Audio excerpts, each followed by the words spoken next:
మన ప్రభువైన యేసుక్రీస్తు పరిశుద్ధ నామములో ఈ పాడ్కాస్ట్ ద్వారా వాక్యం ఉంటున్న ప్రతి వారికి నా హృదయపూర్వకమైనటువంటి వందనాలు. దేవుడు మిమ్మను దీవించునుగాక. నేడు ఒక ప్రత్యేకమైనటువంటి శ్రేష్టమైనటువంటి ప్రాముఖ్యమైనటువంటి విషయాన్ని గురించి మనం ధ్యానించబోతున్నాం దైవ చిత్తానుసారంగా. అదేదనగా మనస్సాక్షి. అది సాధారణమైన మనస్సాక్షి కాదు, మంచి మనస్సాక్షి కాదు, నిర్మలమైన మనస్సాక్షి కాదు, చెడిపోయిన పాడు చేసే నరకానికి తీసుకెళ్లేటువంటి మనస్సాక్షి. దాని గురించి వాక్యం ఏం సెలవిస్తుంది అని మనం చూసినట్లయితే తిమోతికి రాసినటువంటి మొదటి పత్రిక 4వ అధ్యాయము 2వ వచనంలో చూస్తాం. ఆ అబద్ధికులు వాత వేయబడిన మనస్సాక్షి గల వారై వివాహమును నిషేధించుచు సత్య విషయమై అనుభవ జ్ఞానము గల విశ్వాసులు కృతజ్ఞతాస్తుతులు చెల్లించి పుచ్చుకుని నిమిత్తం దేవుడు సృజించిన ఆహార వస్తువులను కొన్నిటిని తినుట మానవల్లని చెప్పుదురు. చదివినటువంటి వాక్య భాగంలో వాత వేయబడినటువంటి మనస్సాక్షి అనేటువంటి మాటను మనం చూస్తాం. వాత వేయబడినటువంటి మనస్సాక్షి అనగా రాతి మనస్సు, ఇనుము వలె ఉన్నటువంటి మనస్సు, ఎండిపోయిన మనస్సు, నీరు లేక ఎండిపోయిన మనస్సు అని పలు తర్జుమాలను మనం గమనిస్తాం. ఇక్కడ రాయబడినటువంటి ఈ వాత వేయబడినటువంటి మనస్సాక్షిని గురించి వివాహమును నిషేధించుచు కొన్ని ఆహార పదార్థాలు తినకూడదు అని ఆ కాలంలో పౌలు పరిచర్యలో ఎదుర్కొన్నటువంటి పరిస్థితులను బట్టి తాను రాశాడు. మరి అదే విషయాన్ని పట్టుకొని కేవలం ఆ రెండు విషయాలను బట్టే మనస్సాక్షి వాత వేయబడుతుంది అని అనుకోవడం బుద్ధిహీనత.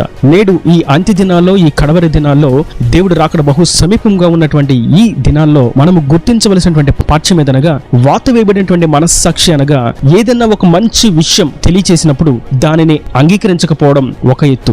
రెండవది 2 సార్లు 3 సార్లు తెలియజేసినప్పటికీ దానిని అంగీకరించకుండా కావాలని ఆ మాటకు ఎదురిడడం రెండవ కోణం. ఈ రెండవ కోణాన్ని గురించి వాత వేయబడినటువంటి మనస్సాక్షి అని మనం గుర్తించాలి. దేవుడు పలు విషయాలను మనకు ఇది మంచిది కాదు, ఈ మార్గంలో మీరు వెళ్ళకూడదు, ఈ మాటలు మీరు మాట్లాడకూడదు, ఈ పనులు మీరు చేయకూడదు అని చెప్తున్నప్పుడు అది తెలిసి అదే పనులను చేస్తే దానిని గూర్చి వాక్యం సెలవిస్తుంది వాత వేయబడినటువంటి మనస్సాక్షి. రెండవ వివాహం చేసుకోకూడదు అనే సంగతి తెలిసి 2 భార్యలను కలిగి ఉంటే లేదా 2 పురుషులను కలిగి ఉంటే అది వాత వేయబడినటువంటి మనస్సాక్షితో ఉన్నారు అన్న సంగతి వాస్తవం. వ్యభిచారము చేయకూడదు అని తెలిసినప్పటికీ మాటికి ఉపదేశంలో వింటూ ఉన్నప్పటికీ వ్యభిచారము చేస్తే అది వాత వేయబడినటువంటి మనస్సాక్షి. ఎదుటి వారిని ప్రేమించాలి అని తెలిసి కూడా ప్రేమించక కోపోద్రికలతో కక్షలతో ఉంటే అది వాత వేయబడినటువంటి మనస్సాక్షి. సాత్వికంగా ఉండాలి, విధేయత కలిగి ఉండాలి అని తెలిసి కూడా గర్వంతో అహంకారంతో విర్రవీగుతూ ఉంటే అది వాత వేయబడినటువంటి మనస్సాక్షి. ఐక్యత కలిగి ఉండాలి, సమాధానంగా ఉండాలి, అందరము కలిసి దేవుణ్ణి స్తుతించాలని తెలిసినప్పటికీ ఆ విధంగా కాకుండా వారి పాటలు పాడొద్దు, వారి మందిరానికి వెళ్ళొద్దు, వారి సహవాసంలోకి చేరొద్దు, మా సంఘానికి రండి, మరి ఆ సంఘానికి మీరు వెళ్ళొద్దు, అందరితో అనైక్యతగా ఉండండి, కేవలం మన సంఘంలో మాత్రమే ఐక్యతగా ఉండాలని చెప్తే అది వాత వేయబడినటువంటి మనస్సాక్షి. అందరినీ ఏకరీతిగా చూడాలి, భేదాభిప్రాయాలు ఉండకూడదు అని తెలిసి ధనం ఉన్నవారిని ఒక విధంగా, ధనం లేని వారిని ఒక విధంగా చూస్తే అది వాత వేయబడినటువంటి మనస్సాక్షి. మన మాట వినే వారితో ఒకలాగా, మన మాట వినని వారితో ఒకలాగా, మన మాటకు లోబడే వారితో బాగా సన్నిహితంగా, మన మాట వినని వారితో దూరముగా, వారు అసలు మాకు తెలియదు అన్నట్లుగా ప్రవర్తిస్తే అది వాత వేయబడినటువంటి మనస్సాక్షి.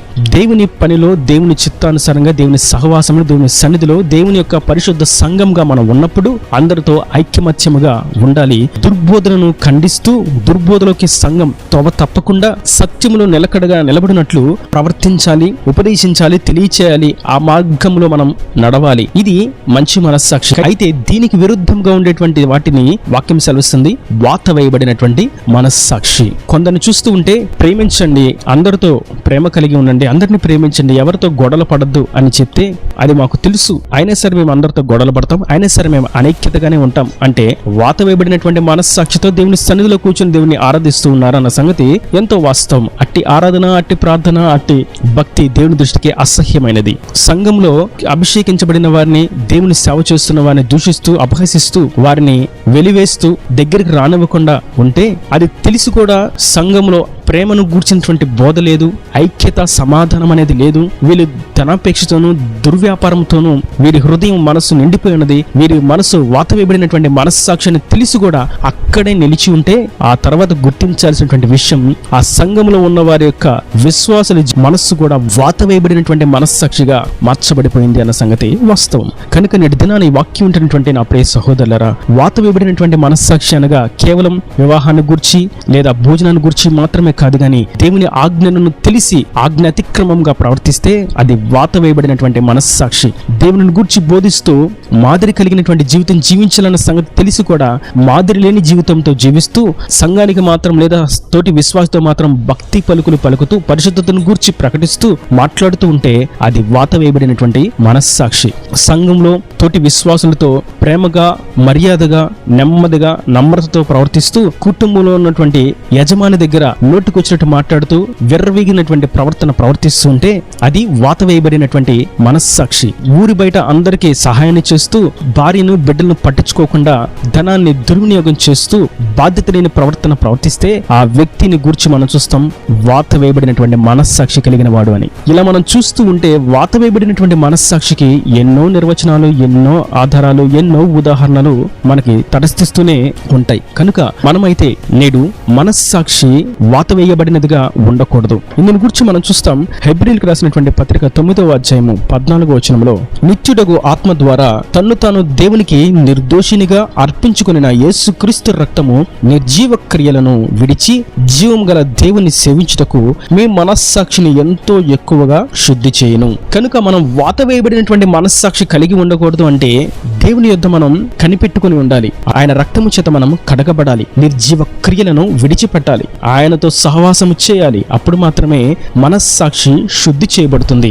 వాత వేయబడినటువంటి మనస్సాక్షిని కలిగి ఉండక శుద్ధి చేయబడినటువంటి మనస్సాక్షిని కలిగిన వారంగా ఆయన పరిశుద్ధ సమూహంగా, సమాజంగా, సంఘంగా మనం ఏర్పరచబడినటువంటి యాజక సమూహంగా మనం తీర్చిదిద్దపడాలి. మంచి అని తెలిసి కూడా మంచి చేయక కీడు చేస్తే అది వాత వేయబడినటువంటి మనస్సాక్షి. ధనాన్ని గూర్చి బోధించకూడదు, ధనాపేక్ష కలిగి ఉండకూడదు, గర్వంతో అహంకారంతో ఉండకూడదు, సాత్వికంతో దీనత్వంతో ఉండాలి, భేదాభిప్రాయాలు లేకుండా ఉండాలి, సమానంగా ప్రతి వారిని ప్రేమించాలి, అందరితో ఐక్యత కలిగి ఉండాలని తెలిసి కూడా వాటికి విరుద్ధముగా ప్రవర్తిస్తే అది వాత వేయబడినటువంటి మనస్సాక్షి. ఆ పరిస్థితులు మన చుట్టూ ఉన్నాయన్న సంగతి తెలిసి ఇంకా అక్కడే నిలబడి ఉంటే అది తెలిసి కూడా నిలబడిన వారి మనసు కూడా వాత వేయబడినదే అన్న సంగతి వాస్తవం. కనుక మనం వాత వేయబడినటువంటి మనస్సాక్షితో ఉండకూడదు. అది సాతాను సంబంధమైనటువంటి మనస్సు, అది రాతి మనస్సు. ఎన్నిసార్లు చెప్పినా ఆ రాయి అదే విధంగా ఉంటుంది తప్ప దానిలో ఇసుమంతైన జీవము రానే రాదు. కారణం అది రాతి, ఇనుము వంటి స్వభావము. మరొక తర్జుమాలో మనం చూస్తాం అది ఎండిపోయిన మనస్సు అని.